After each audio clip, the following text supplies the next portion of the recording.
Hey guys, welcome back to my channel. तो आज के इस वीडियो में मैं आपको एक्सप्लेन करने वाली हूँ 2025 में आई मूवी अविहितम। तो चलिए विदाउट वेस्टिंग टाइम मूवी का एक्सप्लेनेशन स्टार्ट करते हैं। तो मूवी स्टार्ट होती है प्रकाश नाम के आदमी से, जो अपने दोस्तों के साथ देर रात तक शराब पी रहा था। जिसके बाद जब अपने घर जा रहा था तो वो देखता है कि उसके पड़ोस में रहने वाले माधव के घर में कुछ आवाज आ रही थी। जो सुनकर प्रकाश जब वहां पर देखने लगता है तो वो देखता है कि वहां पर एक कपल इंटीमेट हो रहा था। वो औरत का चेहरा तो नहीं देख पाता, लेकिन मर्द का चेहरा वो देख लेता है। अब प्रकाश छुपकर उन्हें देख रहा था, जिसके थोड़ी देर बाद वो कपल वहां से निकल जाता है। लेकिन प्रकाश अभी भी औरत का चेहरा नहीं देख पाता। लेकिन वो देखता है कि उस आदमी का नाम विनोद है और गांव में उसकी चक्की थी, जहाँ पर वो गेहूं वगैरह पिसा करता था। लेकिन अब प्रकाश को जानना था कि आखिर विनोद का अफेयर किसके साथ चल रहा है। एक्चुअली माधव के घर में दो औरतें थी, इसलिए प्रकाश समझ नहीं पा रहा था कि आखिर किसके साथ विनोद का अफेयर है। इसलिए वो सुबह सुबह वेणु नाम के आदमी के पास जाता है, जो कि उस गांव का इकलौता टेलर था। अब प्रकाश वेणु को रात को जो उसने देखा वो सब कुछ बताता है। लेकिन वेणु को प्रकाश की बातों पर यकीन नहीं हो रहा था। एक्चुअली वेणु और माधव दोनों काफी अच्छे दोस्त थे। वेणु प्रकाश की बात पर विश्वास नहीं करता और उससे कहता है कि जब तक वो खुद अपनी आंखों से नहीं देखेगा तब तक वो उसकी बात पर भरोसा नहीं करेगा। अब माधव की फैमिली की बात करें तो माधव की फैमिली में उसकी वाइफ और उसके दो बेटे थे, जिनका नाम था मुरली और मुकुंद। मुरली की शादी अब तक नहीं हुई थी, लेकिन मुकुंद की शादी हो चुकी थी और उसकी वाइफ का नाम था निर्मला, और उनकी एक बेटी भी थी। और प्रकाश को पूरा डाउट था कि निर्मला का अफेयर ही विनोद के साथ है। लेकिन वेणु अभी भी उसकी बात पर भरोसा करने के लिए तैयार नहीं था। वो कहता है कि वो माधव के साथ बात करने से पहले खुद अपनी आंखों से देखेगा। एक्चुअली माधव और उसके दोनों बेटे कारपेंटर हैं और वो हमेशा अपने काम की वजह से बाहर ही रहते हैं। जिसके बाद माधव और वेणु मिलकर प्लान बनाते हैं कि आज रात फिर से वो वहां पर जाएंगे और उनका इंतजार करेंगे।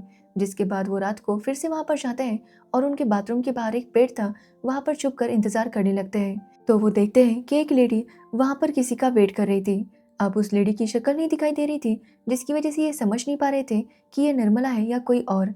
कुछ टाइम बाद वहां पर विनोद भी आ जाता है, लेकिन विनोद को देखकर माधव का कुत्ता भौंकने लगता है, जिसका नाम था टाइगर। अब विनोद उसकी तरफ एक हड्डी फेंकता है, जिस पर उसने कुछ दवाई मिला दी थी, जिसकी वजह से वो कुत्ता सो जाता है। और विनोद और वो लेडी काफी बातें करने लगते हैं, जिसके बाद वो फिर से बाथरूम में जाते हैं और वहां पर इंटीमेट होते हैं। अब ये सब देखकर वेणु भी काफी शौक था और उससे अब प्रकाश की बातों पर पूरी तरह से यकीन हो गया था। लेकिन वो अभी तक देख नहीं पाया था कि वो लड़की निर्मला है या नहीं।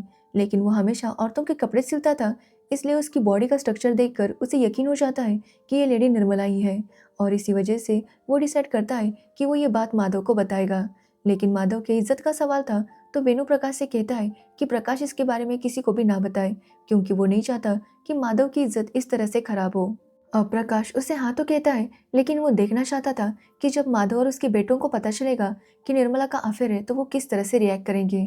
तो वही हम वेणु को देखते हैं, जो माधव को बताने की बजाय उसके बेटे मुरली को कॉल करता है और उसे निर्मला के बारे में सब कुछ बताता है। जो सुनकर मुरली भी काफी शौक था और उसको यकीन नहीं हो रहा था कि उसकी भाभी निर्मला विनोद के साथ अफेयर कर सकती है। अब मुरली ये बात माधव को बताता है, तो माधव भी ये सुनकर काफी हैरान हो जाता है। लेकिन वो जानता था कि वेणु कोई भी बात ऐसे ही नहीं करता। अगर वेणु ने कहा है तो इसमें कोई सच्चाई जरूर होगी। लेकिन वो फिर भी मुरली से कहता है कि अभी वो ये बात मुकुंद को नहीं बताएंगे। उन्हें सबसे पहले इस बात को कंफर्म करना होगा, उसके बाद ही वो सोचेंगे कि मुकुंद को कैसे बताना है। इसलिए वो मुरली से कहता है कि वो गांव जाए और इस बात को पहले कंफर्म करे। जिसके बाद मुरली गांव आता है और वेणु से मिलता है, जहाँ पर वेणु मुरली को सब कुछ बताने लगता है कि किस तरह से वो रात को छुपकर घर के बाहर से देख रहा था और उसने क्या क्या देखा। अब ये सब सुनने के बाद मुरली डिसाइड करता है कि आज रात भी वो घर के बाहर वैसे ही छुपेगा और देखेगा कि उसकी भाभी सच में विनोद से मिलती है या नहीं। और इसी वजह से मुरली अपने दोस्तों के साथ बाहर वेट करने लगता है ताकि निर्मला वहां पर विनोद से मिले। अब रात हो जाती है, लेकिन अंधेरे में आज भी वो उस औरत का चेहरा नहीं देख पा रहे थे। वो औरत वहां आकर काफी देर तक विनोद का इंतजार करती है, लेकिन विनोद वहां पर नहीं आता, जिसकी वजह से मुरली कुछ भी पता नहीं कर पाता। इसलिए वो डिसाइड करता है कि वो दिन भर निर्मला के ऊपर नजर रखेगा। जिसके बाद वो निर्मला को देखता है, जो तैयार होकर चक्की जाती है, जहाँ पर वो विनोद के साथ काफी हंस हंस कर बात कर रही थी। और ये देखकर मुरली को निर्मला पर डाउट होने लगता है और उसे लगता है कि वेणु ने जो कुछ भी कहा था वो सच है। इसलिए वो ये बात माधव को बताता है, तो माधव ये सुनकर काफी टेंशन में आ जाता है। लेकिन वो मुरली से कहता है कि इससे पहले कि वो ये सारी बात मुकुंद को बताए, वो जाकर सबसे पहले महेश से बात करे, क्योंकि महेश ही उन्हें बताएगा कि उन्हें आगे क्या करना है। जिसके बाद मुरली महेश के पास जाता है और उसे जो कुछ भी हुआ वो बताने लगता है। अब महेश गांव का एक पावरफुल आदमी है, साथ ही उसकी माधव के साथ भी काफ़ी अच्छी दोस्ती थी। अब वो मुरली से कहता है कि उन्हें सबसे पहले निर्मला और विनोद को रंगे हाथ पकड़ना होगा, जिसके बाद मुकुंद को अपनी बेटी को अपने पास रखना होगा और निर्मला को तलाक देकर उसके मायके भेज देना चाहिए। अब यहाँ पर हमें पता चलता है कि महेश अपनी बीवी पर भी काफ़ी गुस्सा करता है। मतलब वो बहुत ज़्यादा स्ट्रिक्ट था और अपनी बीवी को हमेशा डांटता रहता। उसकी बीवी को ना ही किसी से बात करने की परमिशन थी और ना ही कहीं बाहर जाने की। वो हमेशा जो भी कहता वही उसकी वाइफ को करना पड़ता। यहाँ तक कि वो अपनी मर्जी से टीवी सीरियल भी नहीं देख सकती थी। और महेश की इस सख्ती की वजह से उसकी वाइफ गीता उससे बहुत ज़्यादा डरती थी। अब महेश का मानना था कि औरतों को इसी तरह से हमेशा काबू में रखना चाहिए, फिर चाहे वो आपकी वाइफ हो, बेटी हो या फिर बहन। जिसके बाद हम माधव को देखते हैं, जो मुकुंद को निर्मला के बारे में सब कुछ बता देता है। अब ये सुनकर मुकुंद को काफ़ी बुरा लगता है, क्योंकि वो निर्मला से बहुत प्यार करता था। उससे पहले तो यकीन नहीं हो रहा था कि निर्मला उसके साथ ऐसा कर सकती है, बट वो ये भी जानता था कि उसके घर वाले उससे इतना बड़ा झूठ नहीं बोलेंगे। जिसके बाद माधव मुकुंद को समझाता है कि वो घर जाए और निर्मला के साथ काफ़ी नॉर्मल वे से बात करे, जैसे वो हमेशा करता है। एक्चुअली उन लोगों ने प्लान बनाया था कि वो निर्मला और विनोद को रंगे हाथों पकड़ेंगे, इसलिए मुकुंद को अपने इमोशंस पर काबू रखना होगा। जिसके बाद मुकुंद मुरली के साथ घर आता है, जहाँ मुकुंद निर्मला के साथ अच्छे से पेश नहीं आ रहा था। मतलब वो उसे कुछ कह नहीं रहा था, लेकिन उसके साथ ठीक से बात भी नहीं कर रहा था। ये देखकर निर्मला भी समझ नहीं पा रही थी कि आखिर मुकुंद को क्या हुआ है। जिसके बाद वो तैयार होकर चक्की पर मसाला पिसवाने जाने लगती है, जो देखकर मुकुंद गुस्सा हो जाता है और निर्मला से कहता है कि आखिर वो इतना तैयार होकर क्यों जा रही है। अब ये सब कुछ मुकुंद की माँ सुन लेती है और उसे डांटने लगती है कि आखिर उसे क्या हुआ है, आखिर वो निर्मला के साथ ऐसे बात क्यों कर रहा है। जिसका मुकुंद अपनी माँ को कुछ भी जवाब नहीं देता। अब मुकुंद से ये सब कुछ बर्दाश्त नहीं हो रहा था। वो बस चाहता था कि जल्दी से वो निर्मला को विनोद के साथ पकड़े और उसकी सच्चाई सबके सामने लाए। अब माधव के साथ मिलकर वो लोग प्लान बनाते हैं। वो डिसाइड करते हैं कि मुकुंद और मुरली दोनों हमेशा की तरह कहेंगे कि उन्हें कुछ काम है, और इसी वजह से वो घर से निकल जाएंगे और घर वालों को झूठ बोलेंगे कि वो रात को भी वापस नहीं आएंगे। लेकिन असल में वो घर के बाहर जो पेड़ है वहां पर छुप कर बैठेंगे, ताकि वो निर्मला और विनोद को रंगे हाथों पकड़ सके। और जब निर्मला और विनोद वॉशरूम में चले जाएंगे, जिसके बाद मुरली और मुकुंद मिलकर बाथरूम के दरवाजे को बाहर से लॉक कर देंगे। अब इनका प्लान तैयार था और महेश भी इनके प्लान में शामिल हो जाता है। आने से पहले वो अपनी वाइफ को वार्न करता है कि वो भी चुपचाप जाकर सो जाए, यहाँ वहाँ कहीं भी जाए नहीं, साथ ही टीवी भी देखना बंद कर दे। ये बोलकर महेश भी अपने घर से निकलता है। जिसके बाद वो लोग इंतजार करने लगते हैं कि कब विनोद वहाँ पर आएगा। अब कुछ टाइम बाद फिर से वो लेडी बाहर आकर इंतजार करने लगती है, लेकिन अंधेरे की वजह से आज भी उस लेडी का चेहरा ठीक से दिखाई नहीं दे रहा था। तो वही मुकुंद काफ़ी रोने लगता है, क्योंकि वो निर्मला से बहुत प्यार करता था और उसे ये इस बात पर विश्वास नहीं हो रहा था कि निर्मला उसे धोखा दे रही थी। तो वही हम देखते हैं कि थोड़ी देर बाद विनोद दीवार कूद कर अंदर आता है और टाइगर को हड्डी फेंकता है, जिसे खाने के बाद वो बेहोश हो जाता है। तो वही विनोद और वो लेडी सीधा वॉशरूम में चले जाते हैं। अब ये देखकर मुरली और मुकुंद तुरंत बाहर आते हैं और उस वॉशरूम के दरवाजे को बाहर से लॉक कर देते हैं। जिसके बाद अपने सारे साथियों को भी आवाज़ लगाते हैं।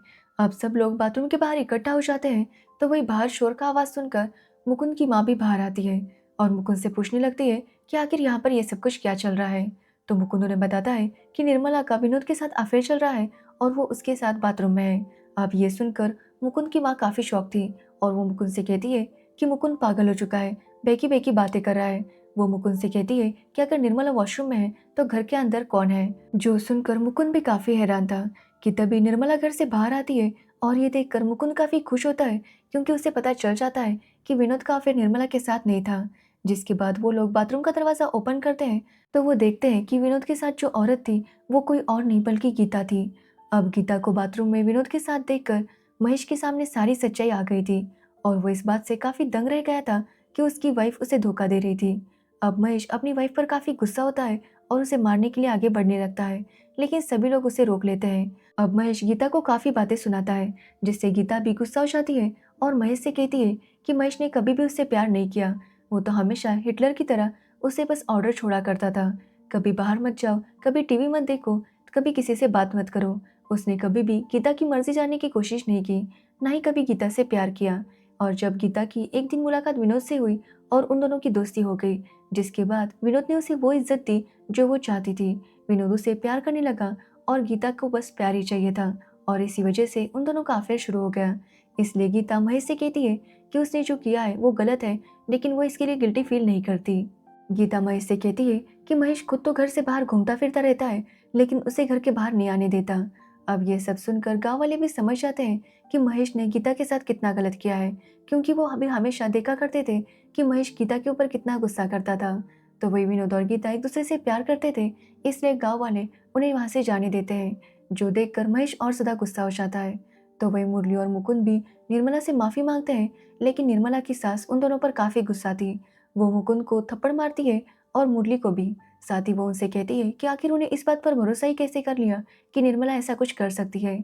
मुकुंद की माँ कहती है कि अगर गीता विनोद के साथ बाथरूम में ना भी होती तो भी वो इस बात पर भरोसा नहीं करती कि उसका और निर्मला का अफेयर है, क्योंकि निर्मला जिस तरह से पूरे घर वालों का ध्यान रखती है, ऐसी औरत किसी के साथ भी अफेयर नहीं कर सकती।